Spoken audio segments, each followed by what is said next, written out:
नमस्ते बच्चों, हमारे ऑनलाइन क्लासेज में आपका हार्दिक स्वागत है।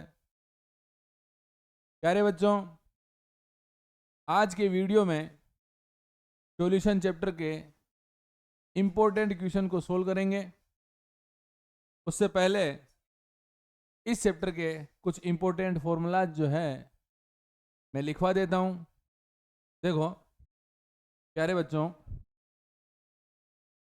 सबसे पहले आप लोग याद रखो मोलेरिटी। क्या है बच्चों? मोलेरिटी। मोलेरिटी को किससे लिखते हैं? कैपिटल एम से लिखते हैं। फॉर्मूला क्या होगा? WA into 1000 upon MA into VML। क्या होगा बच्चों? VML। ठीक है। यहां पर A को क्या बोलते हैं? सोल्यूट बोलते हैं। क्या बोलते हैं बच्चों? सोल्यूट। B को क्या बोलते हैं? सोलवेंट। क्या बोलते हैं बच्चों? सोलवेंट। और AB या S या V को क्या बोलेंगे? सॉल्यूशन बोलेंगे। क्या बोलेंगे बच्चों? सॉल्यूशन बोलेंगे। ठीक है। यहां पर W का मतलब है वेट। क्या है वेट। और M का मतलब है मोलिकुलर वेट। क्या है बच्चों? मोलिकुलर। सेकंड फॉर्मूला आता है नॉर्मेलिटी। क्या आता है बच्चों? नॉर्मेलिटी। और नॉर्मेलिटी को किससे लिखते हैं? N से। क्या formula? N equals to WA into 1000 upon EA into VML। ये फॉर्मूला किसका है? नॉर्मेलिटी का। और यहां पर E को क्या बोलते हैं? Equivalent weight. क्या बोलते हैं बच्चों? Equivalent weight. अगला फॉर्मूला आता है आप लोगों के पास, वो आता है मोलेलिटी। क्या आता है बच्चों? मोलेलिटी। और मोलेलिटी को किससे लिखते हैं? M से। क्या होगा formula? WA into 1000 upon MA into WB। किसमें बच्चों? ग्राम में। किसमें? ग्राम में। इंपॉर्टेंट फॉर्मूला है ये। अगला आता है बेटा मोल फ्रैक्शन। क्या आता है? Mole fraction. मोल फ्रैक्शन को किससे लिखते हैं? X से। फॉर्मूला क्या हो जाएगा? Na, N का mole upon total mole, Na plus NB। इसी प्रकार मैं बात करूं किसकी? B की, तो फॉर्मूला क्या हो जाएगा? NB upon Na plus NB। अगर आप लोग XA और XB को क्या करते हैं? जोड़ते हैं, तो आंसर कितना आएगा बच्चों? एक। कितना आएगा? एक आंसर आएगा। ठीक बच्चों। फिर देखिए आप लोग, फिर देखिए अगला फॉर्मूला आता है क्या? Wait percentage. Wait percentage. Wait percentage. इसके अंदर कुछ फॉर्मूले याद रखने हैं, जिसके अंदर W अपॉन V परसेंटेज, मतलब ऊपर W नीचे वॉल्यूम, तो क्या हो जाएगा? Mass of solute. Mass of solute upon volume, upon volume of solution. Volume of solution into 100। Into 100। इसी प्रकार अगला फॉर्मूला क्या हो जाएगा? W अपॉन W परसेंटेज, और फिर क्या हो जाएगा? V upon V percentage. ठीक बच्चों। अगला फॉर्मूला आता है, क्या है? Henry law. कौन सा लॉ बच्चों? Henry law. हेनरी लॉ का जो फॉर्मूला है वो क्या है? देखो, ये है P equals to KH gas. ये है formula. P equals to KH gas. ठीक बच्चों। यहां पर KH को क्या बोलते हैं? Henry constant. क्या बोलते हैं? हेनरी कांस्टेंट बोलते। हेनरी कांस्टेंट बोलते। अब आती है राउल्ट लॉ। क्या आता है बेटा? Raoult law. राउल्ट लॉ, ध्यान रखना बच्चों, किसके ऊपर? वोलेटाइल, वोलेटाइल सोल्यूट पर। किसके ऊपर? वोलेटाइल सोल्यूट के ऊपर लागू होता है। किसके ऊपर? वोलेटाइल सोल्यूट के ऊपर। और ये क्या कहता है? PA प्रोपोर्शनल होगा किसके? XA के। तो PA इक्वल्स टू क्या हो जाएगा? PA not XA। इसी प्रकार PB प्रोपोर्शनल होगा किसके? XB के। तो PB इक्वल्स टू क्या हो गया? PB not XB। ये कौन सा लॉ हो गया? Raoult law. ठीक बच्चों। प्यारे बच्चों, अब जो हेडिंग आती है वो आती है किसकी? कोलिगेटिव प्रॉपर्टी की। किसकी? कोलिगेटिव प्रॉपर्टी की। प्यारे बच्चों, कोलिगेटिव प्रॉपर्टी वो प्रॉपर्टी होती है जो केवल और केवल नंबर ऑफ सोल्यूट पार्टिकल के ऊपर डिपेंड करती है। किसके ऊपर? नंबर ऑफ सोल्यूट पार्टिकल के ऊपर डिपेंड करती है। तो देखिए,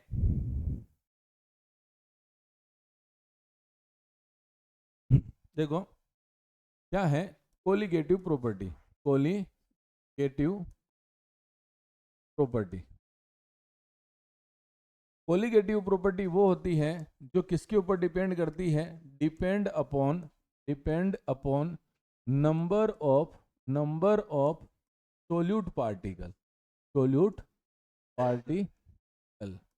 but not depend upon size and chemical composition of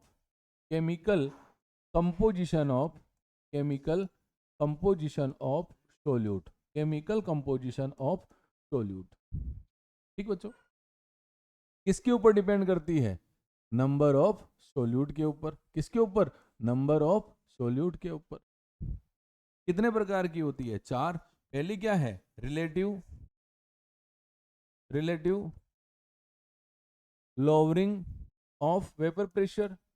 क्या है इसका फॉर्मूला? इसका फॉर्मूला है XA is equal to PB not minus PS upon PB not. ये इसका फॉर्मूला। सेकंड आता है, सेकंड कोलिगेटिव प्रॉपर्टी आती है इसके अंदर, ऑस्मोटिक प्रेशर। क्या है? Osmotic pressure. किससे लिखते हैं? पाई से। फॉर्मूला क्या होता है? Pi is equal to CRT। क्या होता है बच्चों? Pi is equal to CRT। Second आती है, मतलब थर्ड आती है, elevation of boiling point. Elevation of boiling point क्या हो जाएगा?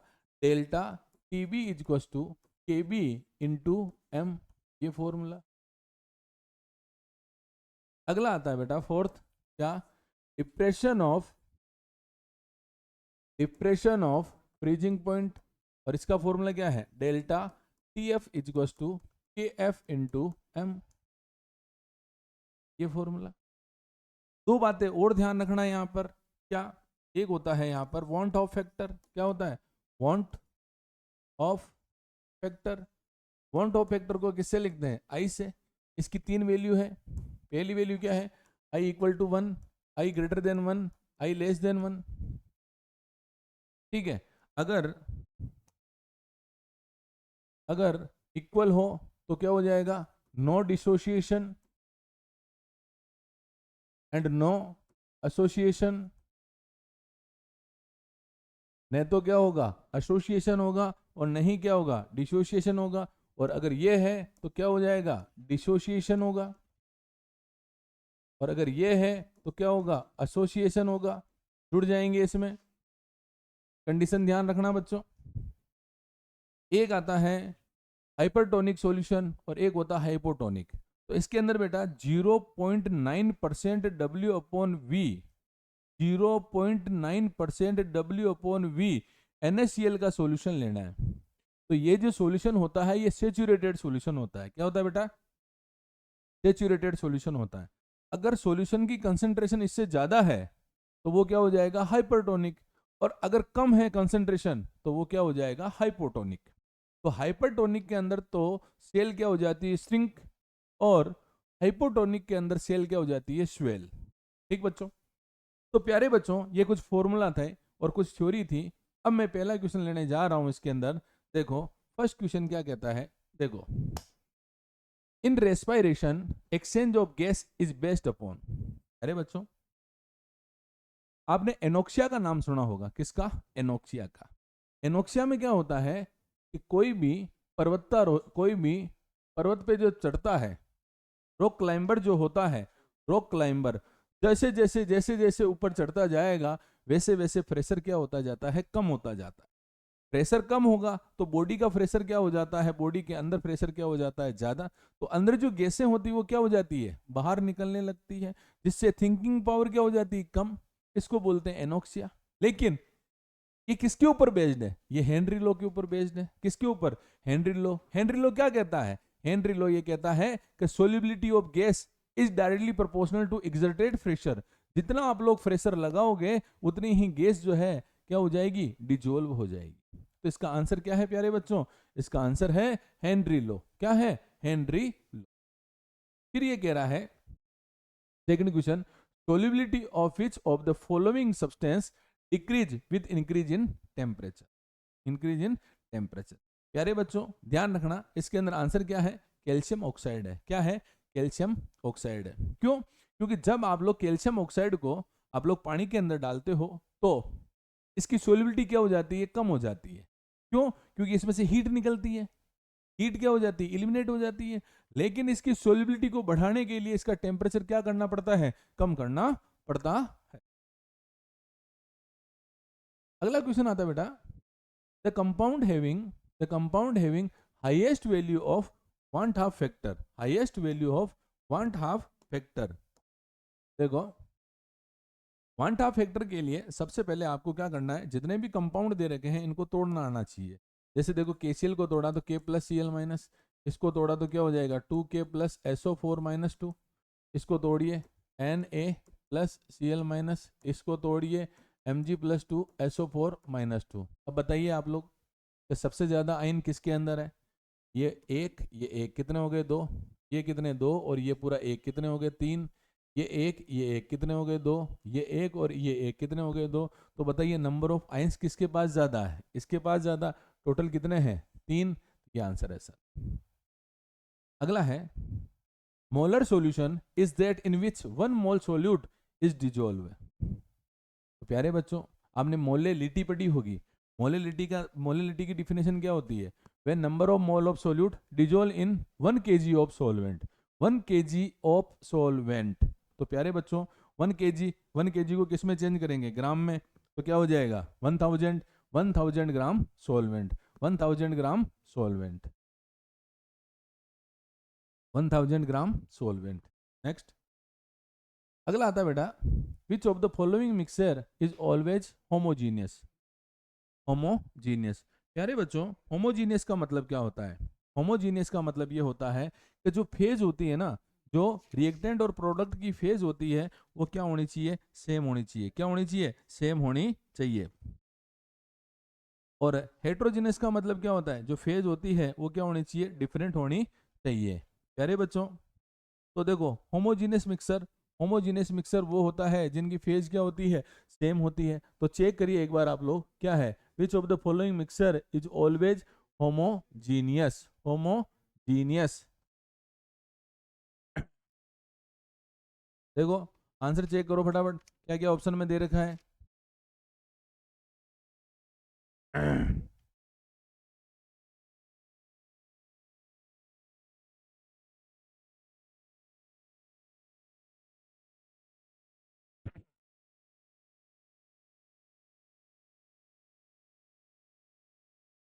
हाँ बेटा बोलो आंसर क्या है बेटा।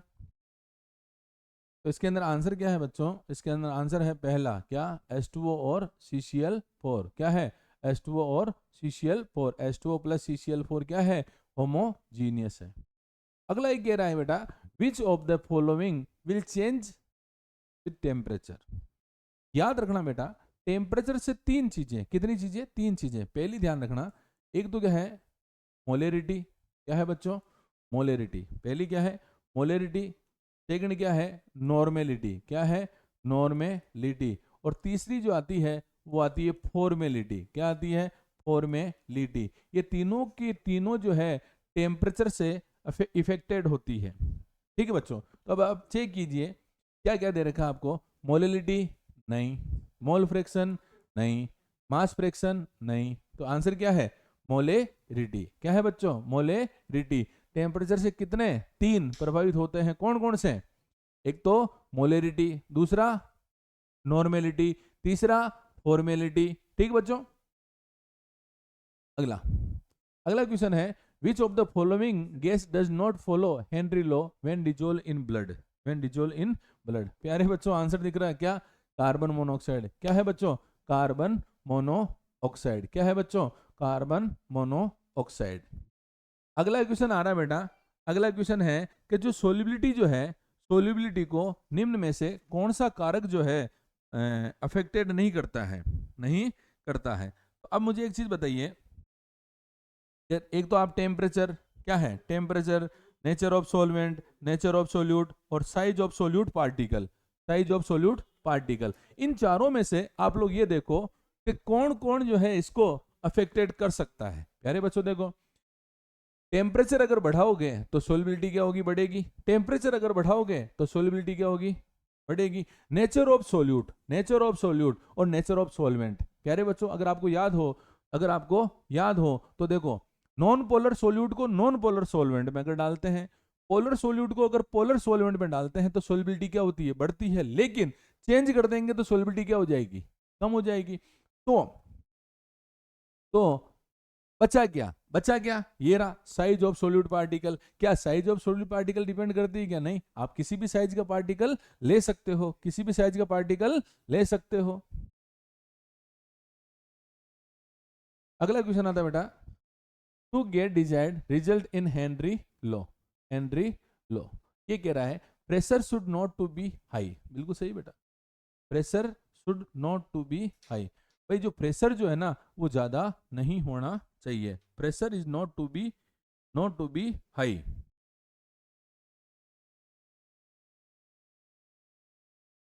ठीक है बेटा। दूसरा क्या कह रहा है, दूसरा ये कह रहा है temperature should not to be low, temperature भी कम नहीं होना चाहिए। तीसरा क्या है, molecular state of gas in solvent must remain same, बिल्कुल सही सर। तो चौथा आंसर क्या है, all of these, all of these. ठीक बच्चों, अगला है normality of 1M H3PO4 solution is. तो प्यारे सबसे पहले आप देखो, इसको तोड़ो आप लोग H3PO4 को, ये H3PO4 नॉर्मेलिटी कैसे निकालते हैं, देखो क्या हो जाएगा 3H plus plus PO4 minus के 3। ठीक है बच्चों, ये आ गया। अब आपको नॉर्मेलिटी निकालनी है, तो नॉर्मेलिटी निकालने का फॉर्मूला क्या होता है, नानी बराबर मम्मी इंटू वैलेंसी। ये लो सर, क्योंकि नानी जो है मम्मी की क्या होती है, जस्ट डबल होती है। अब आप लोग देखो एक चीज, ये क्या हो गया, नॉर्मेलिटी बराबर मोलरिटी कितनी दे रखी है 1 इंटू वैलेंसी। प्यारे बच्चों जब भी वैलेंसी की बात करोगे तो जो वैलेंसी हाईएस्ट दे रखी है वही आपको काम में लेनी है। तो बताइए इसकी वैलेंसी कितनी है 1 और इसकी वैलेंसी कितनी है 3, तो किससे मल्टीप्लाई करेंगे 3 से। तो बताइए आंसर कितना आ गया 3। तो n इक्वल्स टू 3 दे रखा कहीं पे, देखो आंसर ये रहा सर। अगला क्वेश्चन, अगला क्वेश्चन कह रहा है बेटा 5 ग्राम NaOH को कितने ग्राम, 5 ग्राम NaOH को कितने में डालते हैं, 500 ml सॉल्यूशन में डालते हैं तो मोलरिटी क्या होगी। तो देखो सबसे पहले मोलरिटी का फॉर्मूला, मोलरिटी क्या होता है, gram of solute into 1000 upon molecular weight of solute into volume of solution, किसमें ml में। ठीक है, तो ये क्या हो गया m, कितने ग्राम दे रखा है बेटा 5 ग्राम। ठीक है, कितने से गुणा करेंगे 1000 से।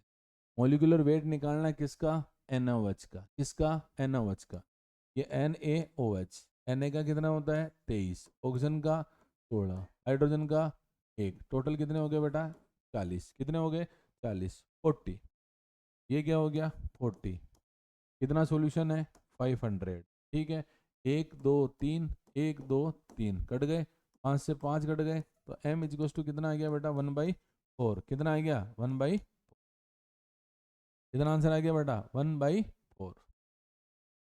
अगला क्वेश्चन, अगला है arrange the following, arrange the following in increasing order of freezing point.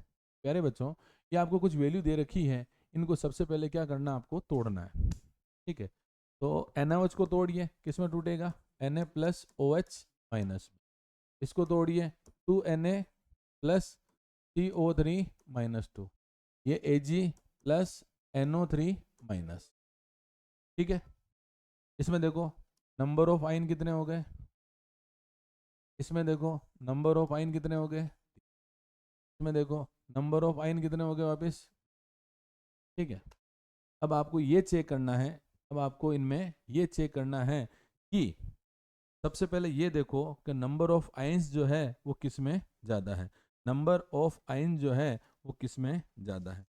तो मैंने आपको बताया था वन टॉप फैक्टर के लिए, वन टॉप फैक्टर के लिए मैंने आपको बताया था कि अगर अगर नंबर ऑफ आयंस अगर ज़्यादा होंगे तो उनका वन टॉप फैक्टर भी क्या होगा बच्चों, ज़्यादा होगा, वन टॉप फैक्टर भी क्या होगा, ज़्यादा होगा। पर इसने क्या बोला है, इसने ये बोला है फ्रीजिंग पॉइंट, क्या बोला इसने, freezing point, freezing point, freezing point का मतलब क्या होता है, टेम्परेचर को कम करना पड़ेगा। डिप्रेशन ऑफ फ्रीजिंग पॉइंट क्या है बच्चों, depression of freezing point, depression of freezing point. तो देखो डिप्रेशन का मतलब क्या होता है, घटना, डिप्रेशन का मतलब क्या होता है बेटा, घटना, है ना बेटा, डिप्रेशन का मतलब क्या होता है, घटना। अब मुझे एक चीज बताओ, मुझे एक चीज बताइए कि नंबर ऑफ आयंस किस में ज्यादा है, ये इसमें ज्यादा है, इन दोनों में क्या है, दो दो, पर इसकी क्वांटिटी कितनी है, ये कितना है 0.2, ये कितना है 0.2, और ये कितना है 0.1 है बच्चों। अब देखते हैं कि सबसे ज्यादा किसका होगा, सबसे ज्यादा होगा किसका बेटा, 0.1 M A G N O three का, फिर किसका होगा बेटा 0.2 M N A O H का, फिर किसका होगा 0.2 M N A two C O three का। अब मेरी बात ध्यान से सुनना, जो बोल रहा हूँ कान खोल लेना अपने। Relative lowering of vapour pressure, relative lowering of vapour pressure and depression of freezing point, इन दोनों के अंदर आपको ये ध्यान रखना है, इन दोनों के अंदर आपको ये ध्यान रखना है कि नंबर ऑफ आयंस कम होने चाहिए, नंबर ऑफ आयंस क्या होने चाहिए, कम, लेकिन elevation of boiling point, elevation का मतलब क्या होता है, बढ़ना, तो इसमें नंबर ऑफ आयंस क्या होने चाहिए, ज्यादा, नंबर ऑफ आयंस क्या होने चाहिए, ज्यादा, और डिप्रेशन और relative lowering of vapour pressure के अंदर आयंस क्या होने चाहिए, कम होने चाहिए। ठीक है बच्चों, ये हो गया इसका आंसर। अगला क्वेश्चन, अगला, explain the reason for exhibiting negative deviation from route law by the solution of chloroform and acetone। देखो क्लोरोफॉर्म एंड एसीटोन, क्लोरोफॉर्म का formula CH3C double bond O CH3, ये तो क्या हो गया आपके पास एसीटोन हो गया। ठीक है बच्चों, बात करते हैं किसकी, क्लोरोफॉर्म की, क्लोरोफॉर्म का HCCl और ये Cl। ठीक है बच्चों, इसको क्या बोलते हैं, क्लोरोफॉर्म बोलते हैं, क्या बोलते हैं, क्लोरोफॉर्म बोलते हैं। ठीक है, अब मुझे एक चीज बताइए, क्या दोनों के बीच में हाइड्रोजन बॉन्डिंग बन रही कि नहीं बन रही है, बन रही है ना, कौन सी बॉन्डिंग है, इंटरमोलिकुलर हाइड्रोजन बॉन्डिंग, क्या है बेटा, इंटरमोलिकुलर हाइड्रोजन बॉन्डिंग, क्या है, इंटरमोलिकुलर हाइड्रोजन बॉन्डिंग। तो इंटरमोलिकुलर हाइड्रोजन बॉन्डिंग बनने की वजह से ये टूटेगा नहीं, और टूटेगा नहीं तो इसका इसमें डेविएशन क्या है, आएगा नहीं, इसका डेविएशन क्या होता है, नेगेटिव डेविएशन होता है, किसकी वजह से होता है, हाइड्रोजन बॉन्डिंग की वजह से। अगला, what will be the value of one top factor for ethanoic acid in benzene, ethanoic acid in benzene, ethanoic acid का बेंजीन के अंदर वन हाफ फैक्टर कितना होता है, कितना होता है। सबसे पहले आपको ये पता करना पड़ेगा कि एथेनोइक एसिड का फॉर्मूला क्या होता है। प्यारे बच्चों, एथेनोइक एसिड का फॉर्मूला होता है CH3COOH, CH3COOH। जब आप लोग CH3COH की बात करते हो और इसको तोड़ते हो, इसको तोड़ते हो तो किस में टूटेगा, ये CH3COO माइनस H प्लस के अंदर, में टूटेगा CH3COO minus plus H plus के अंदर।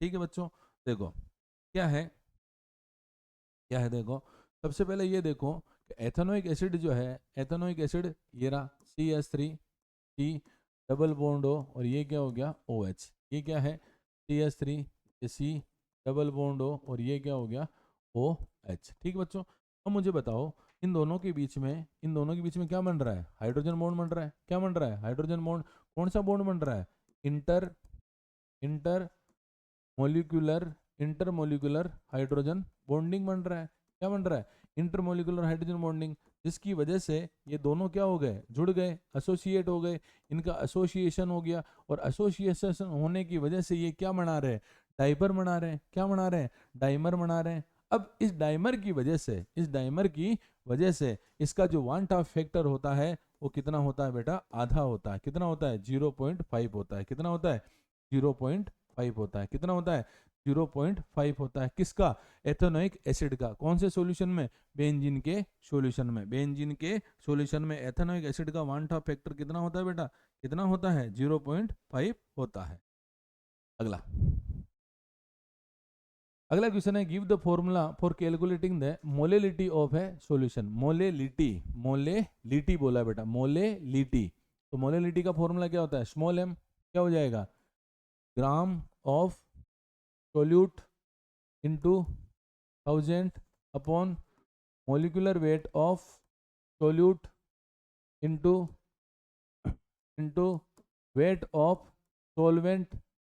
इसमें बेटा ग्राम में क्या लिखोगे, WA into 1000 upon MA into WB, किसमें बेटा, ग्राम में। ये इसका फॉर्मूला। ठीक बच्चों, अगला क्वेश्चन आ रहा है कि write the formula to calculate the mole fraction. तो मोल फ्रैक्शन का फॉर्मूला क्या होता है बेटा, X इक्वल टू क्या होता है, mole upon total mole, mole upon total mole. मान लीजिए आपके पास कंपोनेंट कितने हैं, दो। कौन कौन से हैं, A और B। कौन कौन से हैं, A और B। तो XA का मोल फ्रैक्शन क्या हो जाएगा, XA का मोल फ्रैक्शन होगा NA upon NA plus NB, A का मोल अपॉन टोटल मोल। इसी प्रकार XB का क्या हो जाएगा, XB का होगा B का mole upon total mole, upon total mole. जब आप लोग इन दोनों को क्या करो, जोड़ो, तो आंसर कितना आएगा, XA plus XB equal to answer कितना आएगा, 1 आएगा। कितना आएगा, XA plus XB equal to कितना आएगा, 1 आएगा।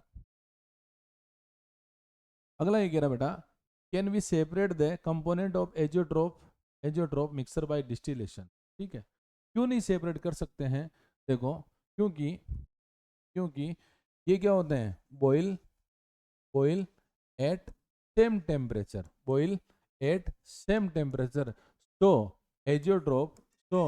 Azeotrope are not separated by distillation. ये क्या करते हैं, सेम टेम्परेचर के ऊपर बॉईल होते हैं। इसी वजह से फ्रैक्शनल डिस्टिलेशन से आप लोग इसको सेपरेट नहीं कर सकते हो। ठीक है बेटा, जैसे सोल्यूट और सोलवेंट जो होते हैं, दोनों के दोनों क्या करते हैं, सेम टेम्परेचर के ऊपर बॉईल होते हैं। इसीलिए दोनों को क्या नहीं कर सकते, अपन सेपरेट नहीं कर सकते हैं। अगला है बेटा, what happen when raw mango placed in concentrated salt solution. देखो ये क्या है, आपके पास कोई कंटेनर, इसके अंदर आप लोगों ने क्या कर दिया, मैंगो रख दिया। ये क्या है, ठीक है। अब इसकी कंसंट्रेशन क्या है, पहले ये ध्यान रखो, ये क्या है, हाइपरटोनिक है। क्या है बच्चों, hypertonic.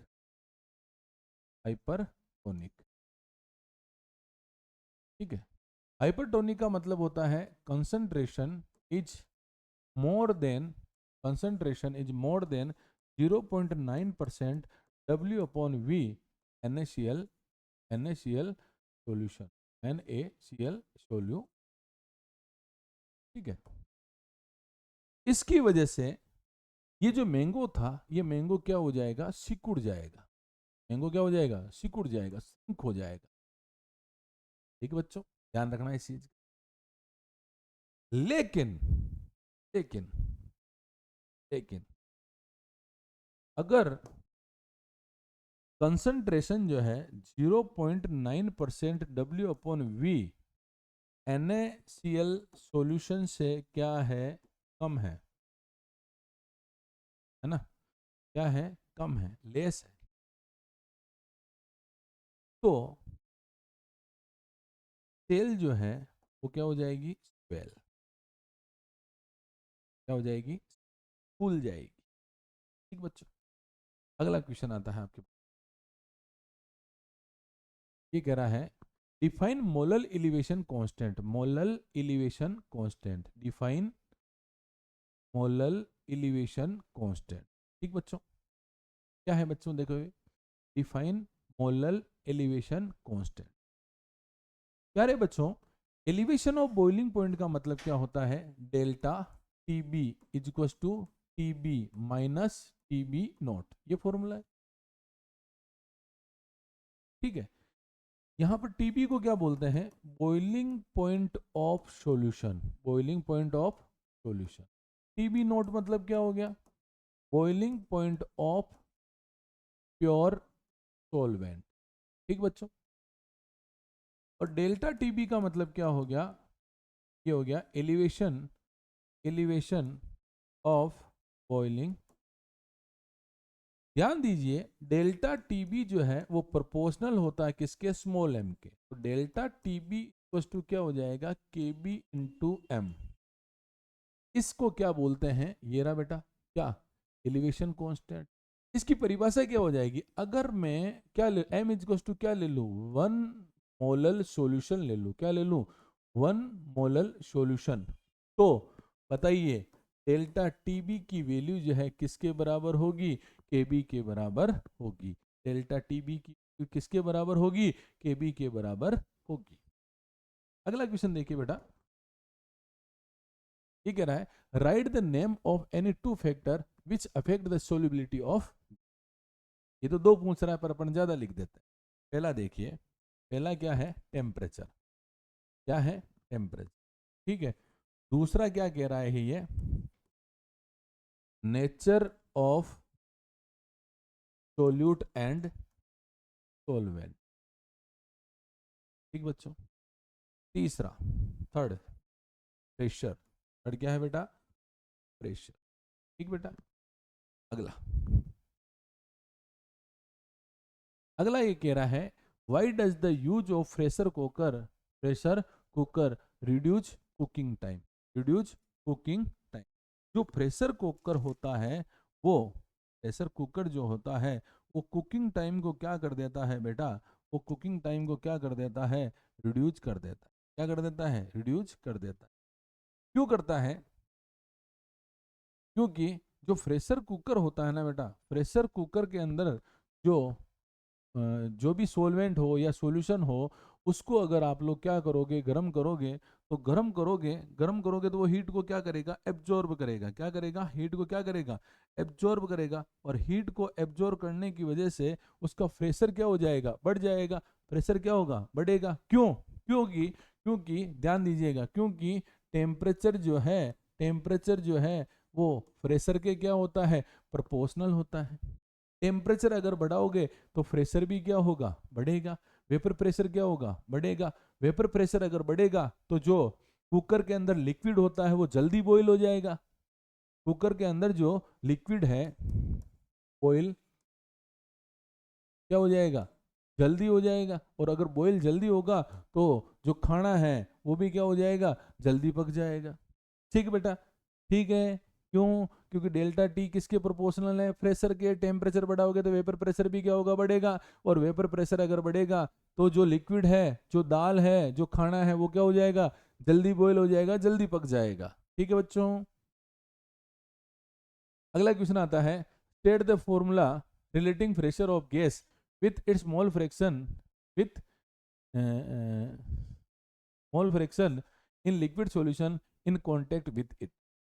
State the formula, state the formula. ठीक है बच्चों, एक बार क्वेश्चन को पढ़िए आप लोग ढंग से पढ़िए। आंसर बिल्कुल इजी है इसका।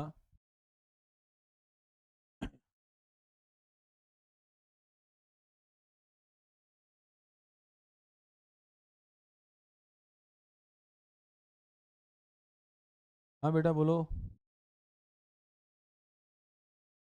आंसर बोलिए, आंसर बोलिए। एक बार नहीं, दो बार नहीं, 10 बार पढ़िए, मैंने 1000 बार बोला है। अगर आप क्वेश्चन को बार बार नहीं पढ़ोगे तो आंसर नहीं आना है, आंसर आपके नहीं आना है।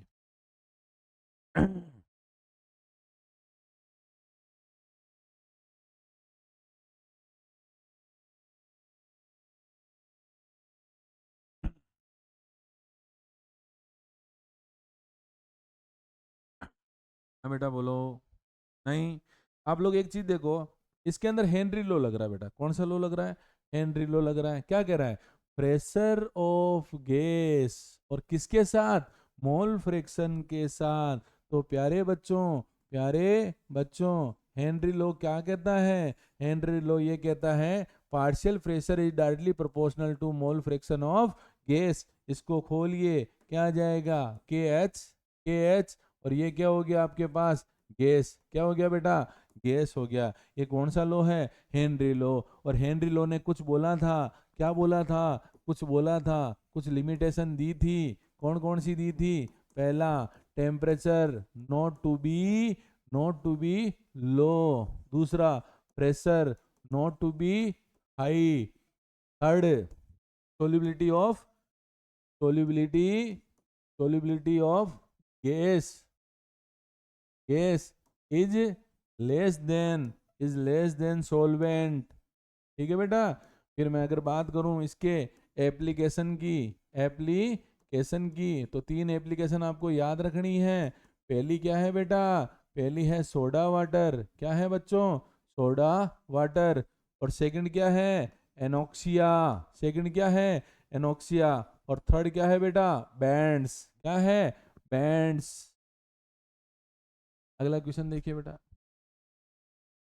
अगला है what is the relationship between normality and molarity of given solution of sulphuric acid. तो आपको नॉर्मेलिटी और मोलरिटी में क्या निकालना है? सॉल्यूशन निकालना है। तो मैंने बोला था नॉर्मेलिटी इज इक्वल टू क्या होता है? Molarity into valency. ये होता है। आपको क्या दे रखा है? H2SO4। तोड़िए इसको, 2H प्लस SO4 माइनस का 2। ठीक है। अब इसको सोल्व करिए। अब सोल्व करिए तो लो, सोल्व कर लो बेटा। क्या निकालनी है आपको? रिलेशन निकालना है। तो अब मुझे बताइए इसकी वैलेंसी 1 और इसकी वैलेंसी कितनी है? 2। क्योंकि मैंने बोला था आपको जो हाईएस्ट वैलेंसी है वही काम में लेनी है। तो बताइए क्या हो गया? ये हो गया N, ये क्या हो गया M, और ये क्या हो गया 2। तो रिलेशन क्या हो गया? ये 2M। Normality is equals to 2 molarity. ठीक बच्चों। नेक्स्ट क्वेश्चन आता है। क्या आता है? नेक्स्ट क्वेश्चन ये आता है, सुनो मेरी बात ध्यान से। एक होता है बेटा इडेमा। क्या होता है? इडेमा। इडेमा अगर आ जाता है तो इसका मतलब होता है स्वेलिंग। क्या होती है? स्वेलिंग। स्वेलिंग कब होती है? जब आप लोग कंसंट्रेशन जो होती है ना वो क्या होती है?